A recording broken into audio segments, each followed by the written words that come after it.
we had a farm that had been in pasture for quite a while. So it hadn't seen cultivated crops for quite a while, but it had cattle on it. So there's animal impact, but the soil had rested for probably a period of 10 years or something like that.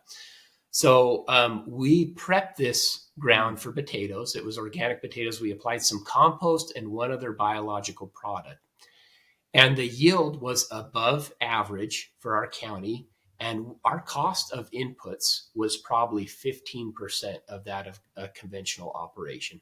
So it just absolutely blew my mind just to think, okay, so you're telling us that if we can get soil health to a certain point, we can get like crops, potato crops, whatever the crop is, we can get a crop that's so resilient to pests, to disease, that that soil is able to cycle nutrients and have that beneficial relationship with the plant, that we can have this amazing yield and quality. I've never seen quite yield and quality like that. It just blew my mind. But just to think, okay, if this is possible, how can we replicate this system in traditional potato farming?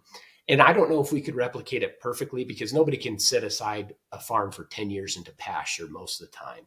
But there are things you can do to promote that soil health and diversity and biological activity and everything that produces these amazing crops. So that's really part of the end goal, is for us to get to that point where we can say, hey, like, this is super profitable. It's good for the environment. It's good for the soil. It's good for the farmer, for the bottom line. But that's really our end goal, is we know it's possible, but how do we perfect the process?